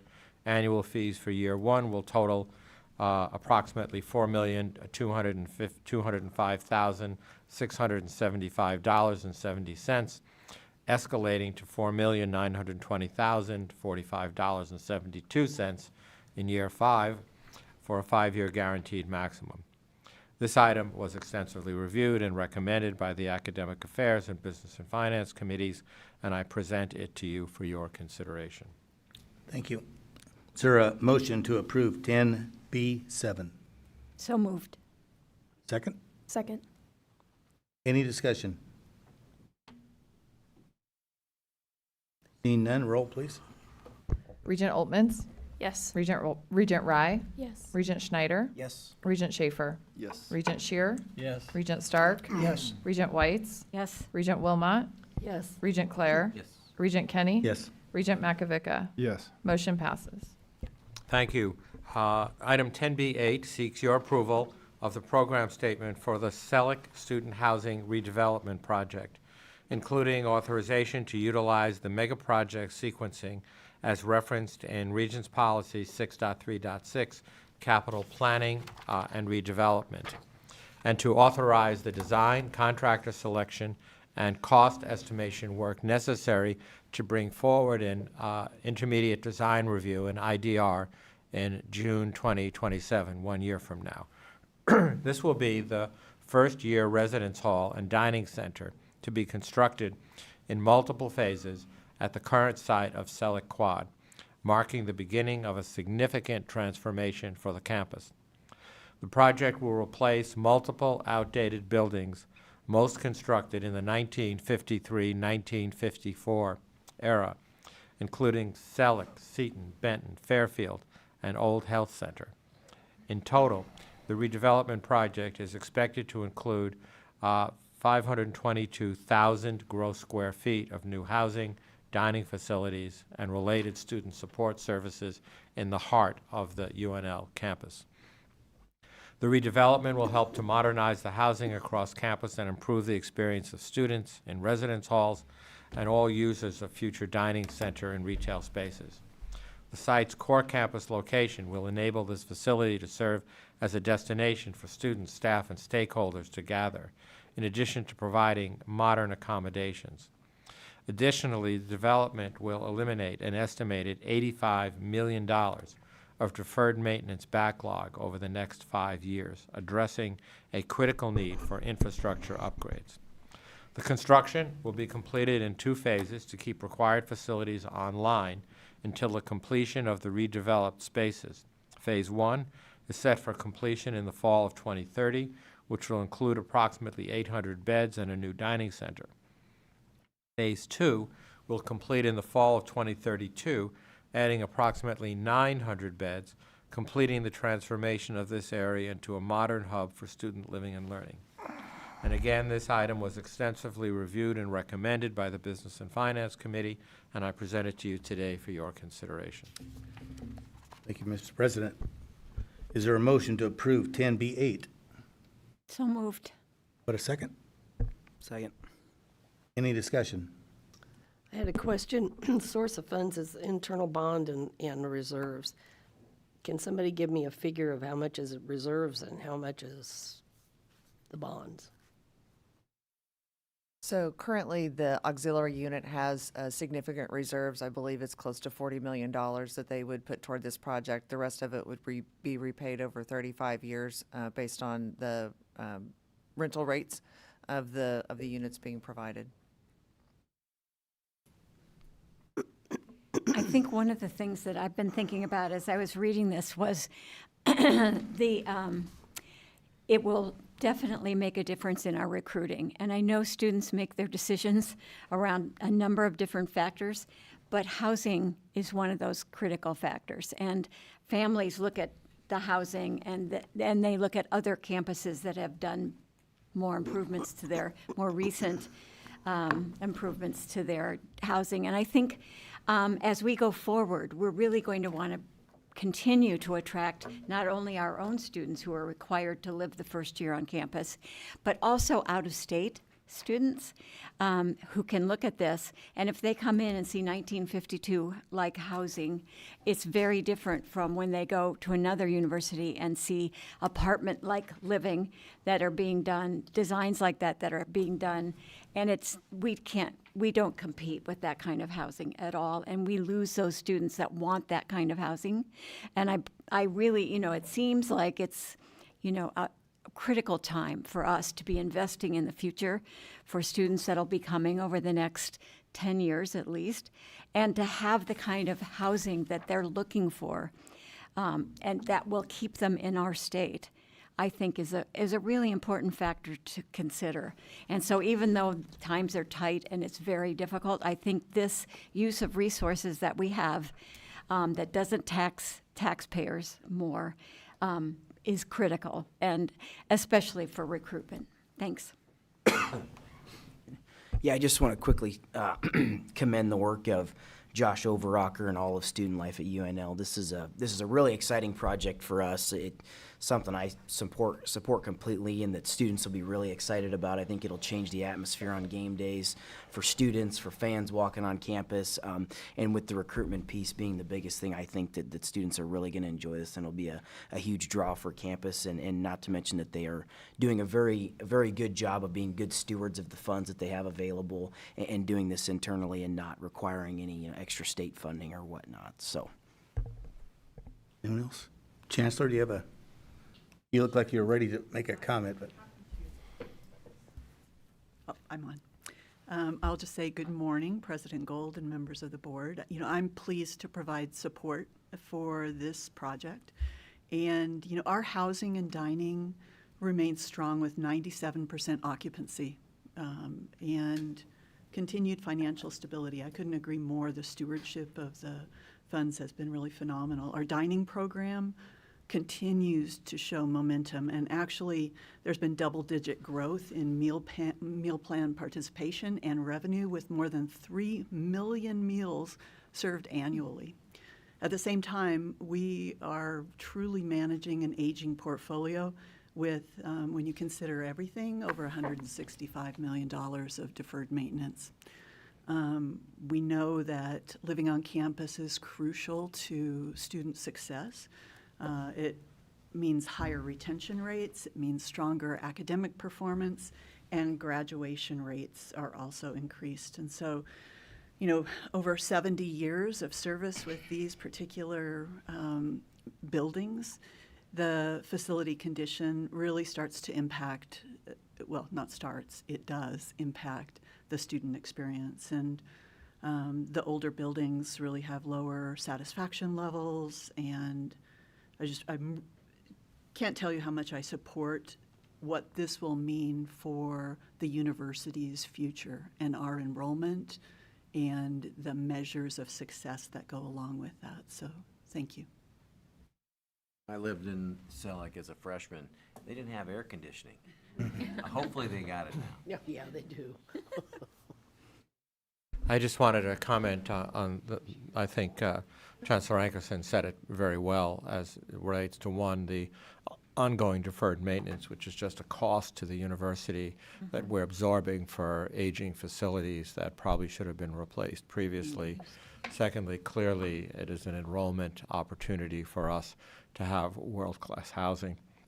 But I also want to point out that the way this is financially handled is that this does not involve any of the taxpayer or tuition dollars. This floats completely on the structure of the bonding and revenue generated from occupancy of these buildings. So it is a very important project for the UNL campus. Chair? Thank you, Chairman. Comment, I recall when my sister went to college at Nebraska, and she's about 5 years older than me, and I'm about the age of dirt, so it's been a while. And I remember at that point helping her move in, and she actually was residing in Selleck Hall. And to this date, I still remember walking out of there thinking, oh my God, I got to go here in 5 years maybe. I got to find some type of alternate housing without question.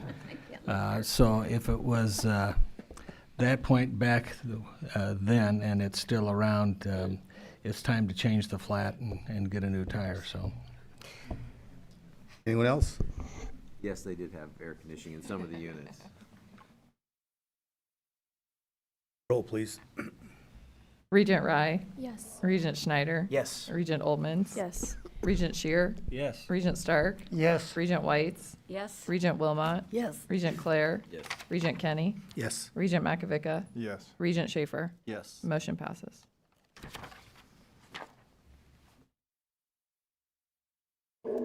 Now we're on, excuse me, executive. Item 10C1 seeks your approval for the First Amendment change to the membership agreement pending between Clarkson Regional Health Services and the University of Nebraska. The amendment specifies that closing cash payment by the university to Clarkson shall be paid in the amount of $300 million. Additionally, it specifies it will be a charitable in-kind donation amount of $2 million from Clarkson for the university for the ongoing Project Health construction. This is pending amendment with current change in membership agreement, which is also pending. I recommend this amendment for you for your approval. Is there a motion to approve 10C1? I would make the motion, however, Mr. Chairman, I believe it was 200 million, not 2 million, just to correct the verbiage. I read it wrong, sorry. Rounding error. Air hunch you. Any other comments? Oh, do we have a second? Second. Any comments?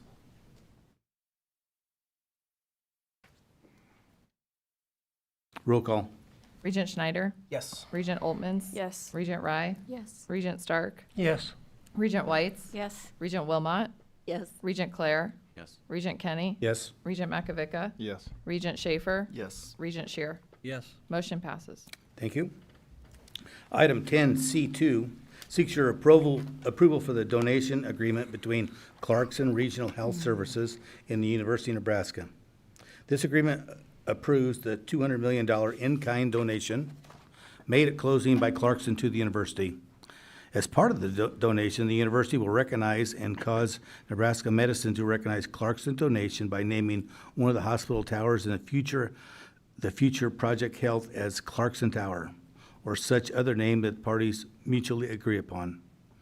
Agreed upon names shall be used in the common name of the building in the university and Nebraska medicine communication of any type, both written and verbal. Clarkson name and history and contributions to the Clarkson Regional Health Services shall be displayed inside the tower and the materials referencing the tower. There are additional conditions outlined in the agreement which shall be met upon receipt of the donation. Is there a motion to approve 10C2? Moved. Second? Second. Any discussion?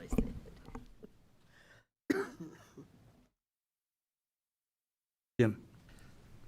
This is probably the last time something is going to show up in regards to this transaction. And one, just a clarification, because I've had a number of individuals that say, well, why are you trying to maneuver the university into a sole position? This was not by the, on behalf of the board. We didn't expect this or ask for it.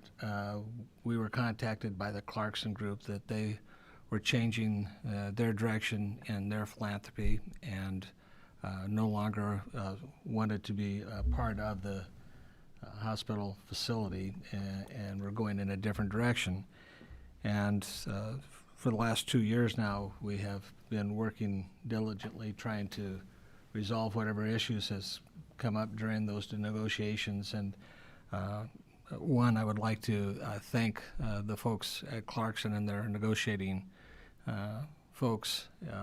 They were nothing but professional, helpful, and more than willing to provide the university with the ability to withstand the purchase, and are hoping that the university on its own will be able to move forward and have a not only just nationally but internationally known facility that will be available. And what I had mentioned to them is that that's exactly what I think the Board of Regents is looking for, is a facility. We're not trying to take over the medical facilities in the state of Nebraska. They're still needed in every community, and for those things that are handled on a local basis, that's great. What I think we're trying to do is be that place. If you're from Nebraska, more importantly, if you're from anywhere, we want to be known as the place that you want to go for the most in-depth, precise, and effective treatment for whatever ails you. And hopefully we are on the path to be able to do that. And I'm not trying to say that we do not have an excellent facility right now. I don't misinterpret that, because I've utilized the medical center in the past several years, and long story made short, I actually ended up having a growth on my neck that within about 6 weeks I couldn't button my shirt, and my wife seemed to think that I needed to contact somebody. And so I did. I got a hold of President Gold at that time, and he arranged a specialist at the Buffett facility to look at that. And long story made short, they did remove what they considered a cyst. But the expertise, you get a little nervous when they do stuff like that. And I had it done on a Saturday, and they said, well, Monday or Tuesday we'll get the pathology report back and let you know. And my wife happened to be in Omaha on Thursday, and we still hadn't heard anything back. She goes, well, why don't you call him? And I go, well, I don't know, I want to call him, but I did call him, and the surgeon that performed the service called me back within 10 minutes, and he said he wanted to apologize that it had taken as long to do that, to get the pathology back, but the cyst that they removed was only, I think, the fourth one in the history that they could find anywhere in the world. And the third one that they could document was done in 1946. And he said, it was a little odd, he said, so it took a little while to find out. But that's the type of personnel we have at the medical center. And believe me, I was very pleased to know and have that taken care of. But I don't know that there's any place else in the world that would have been able to do that, and with that type of expertise. So just wanted to throw that in relationship to our current facility. It's remarkable, and it's going to only get better. So thank you. Thank you. Anyone else? Roll, please. Regent Schneider? Yes. Regent Oltmans? Yes. Regent Rye? Yes. Regent Whites? Yes. Regent Wilmot? Yes. Regent Claire? Yes. Regent Kenny? Regent Makovica? Yes. Regent Schaefer? Yes. Regent Shear? Yes. Regent Stark? Yes. Motion passes. Thank you, Regent Kenny. There are 14 reports for the board's review, and I commend them to you. Thank you. I accept the reports reported listed in the agenda of the behalf of the board. Regent Whites, I believe you have a motion to go into closed session. I do.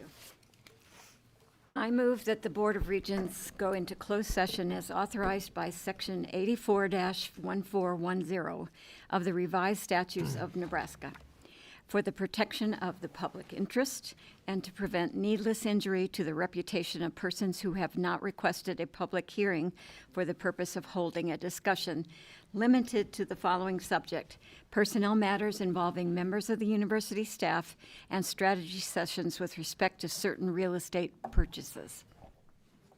Thank you. Do we have a second? Second. Any comments going on in closed session? Roll call, please.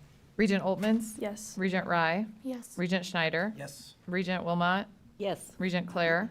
Yes. Regent Kenny? Yes. Regent Makovica? Yes. Regent Schaefer? Yes. Regent Shear? Yes. Regent Stark? Yes. Regent Whites? Yes. Motion passes. Thank you. Mr. Chairman, if we might, it might be known that when we come back in session, we don't intend to have any action items come up that would be taken after we return. There's nothing on the agenda, so this would probably be the end of this meeting. If you folks want to stick around for us to come. No, that's not true. That's not true. Oh, we've got another motion coming? Yes. Oh, okay. I apologize. Y'all want to stay, go ahead. You get to stay, yay. Let the minutes reflect that the closed session will be strictly limited to discussion of the following subject: personnel matters involving members of university staff, strategy session in respect to certain real estate purchases. We're now in closed session. As you leave the room, please take all recording devices and personal belongings. Thank you. It is 10:49.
Seems that way.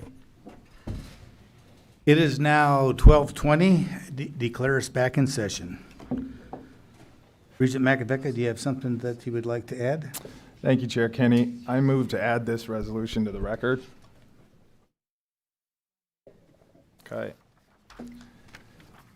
Whereas the University of Nebraska system exists to transform lives and communities in Nebraska and around the world. And whereas the campuses of the university system bring unique strengths together to create an exceptional level of quality and impact through accessible and excellent education for students, research and creative activity that generates new knowledge, and service and engagement that enriches quality of life.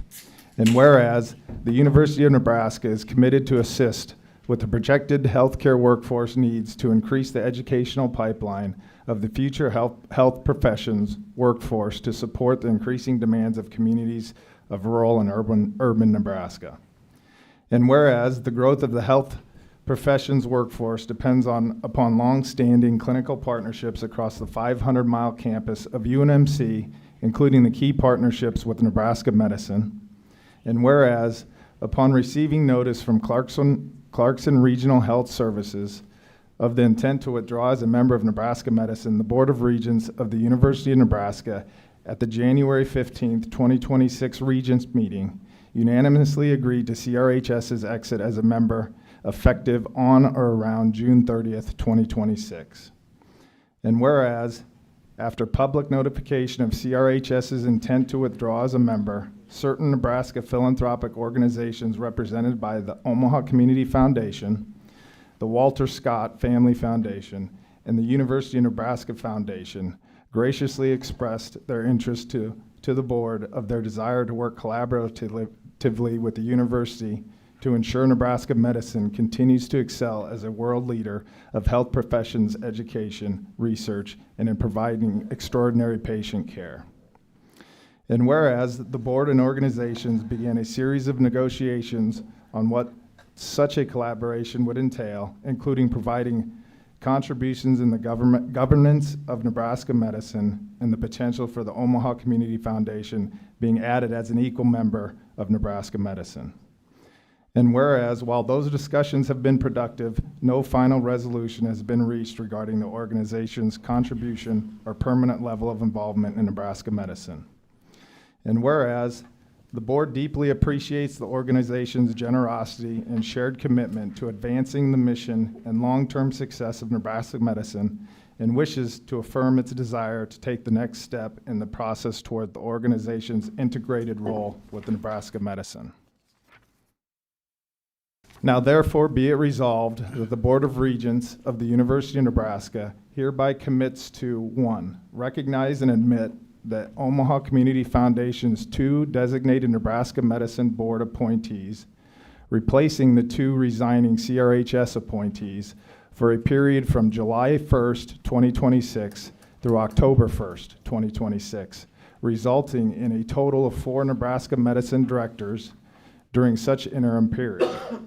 2, create and implement amended articles and bylaws for Nebraska Medicine in collaboration with the Omaha Community Foundation to reflect their board appointment rights and other agreed-upon governance objectives during the interim period.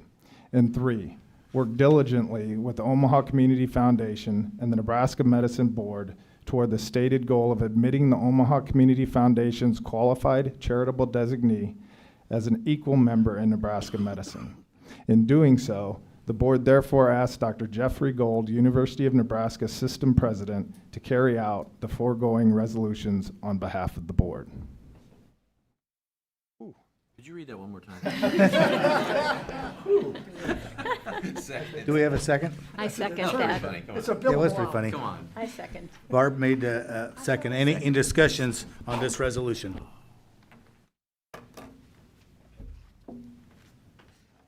Seeing none, roll call vote. Regent Rye, Yes. Regent Schneider. Yes. Regent Oltmans. Yes. Regent Claire, Yes. Regent Kenny, Yes. Regent McAvica, Yes. Regent Schaefer, Yes. Regent Shear, Yes. Regent Stark, Yes. Regent Whites, Yes. Regent Wilmot. Yes. Motion passes. So this resolution has been added to the agenda, and we would take a motion to approve it. Now I'll move approval. Tim makes the motion to approve. Do we have a second? Tim? Tim? Yes. Any discussions on this resolution to add this? To approve it. Jim? Well, I need to fill 4 minutes, and I win a bet with Jack, so I don't want to work too quick. And over, under. But no, I just wanted to say that, you know, there's been a lot of misinformation and a lot of things that were assumed and incorrect on this trend, on the movement that we started several years ago in relationship to Nebraska medicine. And I would say that this gives us the best opportunity for the state of Nebraska and the university to be successful not only in educating youth and individuals in the medical fields, but having end up with a facility that is a internationally class facility that would be literally second to none. I'm tired about hearing if you've got this, you need to go up north to Mayo, or you need to go down south to Houston, or whatever the case might be. I think it's well known, and we'll go ahead and tell you now. We've been talking with the Omaha Airport Authority, and everybody was wondering why they were doing the expansion and the remodel, and it's because we fully expect more and more people to be coming into the state to utilize that facility and to save lives. And all joking aside, this is a thing that will, it's not generational, it's just once in several lifetimes. We have the opportunity to have something in the state of Nebraska that no one else would be able to duplicate. We have those people in Nebraska that have the wherewithal to help us get to that from a financial basis, and it will prove to be something that looks back generations from now and think that we are all a lot smarter than we were. But it's something that I'm very proud to have worked on, and I'm very proud of the board that we've worked together to come up with a start to a final resolution. Anyone else? Tim? Down there. Excuse me. Go ahead. I just want to say a little bit to kind of piggyback off of what Regent Shear said. For students themselves, I think that this is something that any student that reads this resolution and that hears about this project is going to be excited. And obviously, it's not even my own home campus, but I know that students who are, in 8th grade thinking that they want to go to UNMC and they want to stay in Nebraska, when they hear about this program, it's just going to bring, a shine in their eyes that I think we can all be proud of. And I just want to thank the board for the last work that you guys have done in the last 2 years. This will be something that benefits students for generations to come. So thank you. Thank you. I've said it before, and I'm going to say it again. I've had the absolute privilege of a lifetime to serve on this board. And during my tenure, we've done some amazing things. When you think about the Buffett Cancer Center, you think about the Davis Global Design Center, you think about Kiewit Hall, Hawks Hall, the Christensen Health Complex, you think about some of those projects, just to name a few. And not to take anything away from those projects, but this decision before us today is the biggest decision that I've had in my entire 18-year career on this board. It is the biggest decision, and is the biggest project and the biggest ripple effect. So I'm really pleased that I'll be voting yes on this, obviously. And first, I want to thank. I've done this before. I want to thank again Rob and Jim for taking the laboring oar on negotiating this. I appreciate the work that you put in, along with your time and expertise, to getting this transaction to this point. So I do thank you both. Second, I want to thank the philanthropic community for your commitment to the University of Nebraska and to the state of Nebraska. What you have done for higher education generally and for the University of Nebraska is truly remarkable. And colleagues, we are incredibly fortunate to be in the position that we are. We looked into this, doing this transaction on our own without help from any philanthropic support. And honestly, thanks in large part to the philanthropic community, we're able to say that. I mean, we're here in large part because of what their gifts have done in the past. So simply said, without the philanthropic support over the years, we're not here today. And as an example, you know, when you consider 84% of the top 25 historical donors is from this community that has asked to partner with us on this project. You look at 47% of our $3 billion Only in Nebraska campaign is from Omaha. 47%. I want to pick up on a comment that you made that this isn't your school, but you're really bullish about it. Look at what's going on throughout the entire state of Nebraska. When you consider 80% of giving to NCTA for projects such as the Student Activities Center, UNK, 86% was from this, of their giving was from this community, or this philanthropic community, with the Christensen facility, K-HOP, Rural Health Excellence Endowment. At UNL, 56% is from this philanthropic group. Dinsdale Commons, Hawks Hall, Kiewit Hall, Osborne Legacy, Peter Kiewit, Engineering Academy, the Kiewit Scholars. At UNMC, 86% again. The Davis Global, Buffett Cancer Center, MMI, Project Health, and again, this is not to take away from other projects. At UNO, 94%. Mammal Hall, PKI, baseball and softball, Baxter Arena, the early literacy and the Scott Scholars. 10% of our enrollment is because of this tremendous philanthropic support. When you think about PKI, Susie Buffett, and the Thompson Scholars. So I'm incredibly grateful for their support and commitment to the University of Nebraska and to the state of Nebraska. Again, we're not here without them. Their consistent and long-term commitment is not only appreciated, but we're forever grateful. And the mantra, kind of as Dr. Gold suggested earlier in his remarks, what's best for NU and what's best for the state of Nebraska, they totally live it. So I truly look forward to partnering with this group, and I totally look forward to changing the world. Thank you.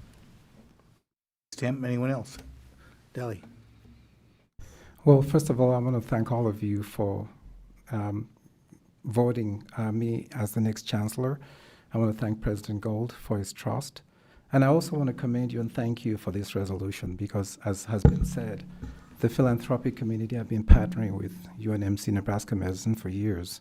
And to have this opportunity to continue to lean on them and have them support us along this journey, I think is really, really important for Project Health. I know I'm speaking on behalf of our faculty, staff, and students, that they appreciate the opportunity to have that ongoing support into the future. And I want to thank all of you for this resolution and also thank the philanthropic community for their continued trust in our UNMC and Nebraska Medicine partnerships, two world-class organizations with great people.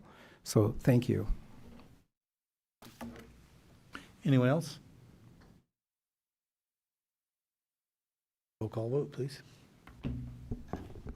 Regent Schneider? Yes. Regent Oltmans? Yes. Regent Rye? Yes. Regent Kenny? Yes. Regent Makovica? Yes. Regent Schaefer? Yes. Regent Shearer? Yes. Regent Stark? Yes. Regent Whites? Yes. Regent Wilmot? Yes. Regent Claire? Yes. Motion passes. 8 no. Any other business? I declare the meeting adjourned.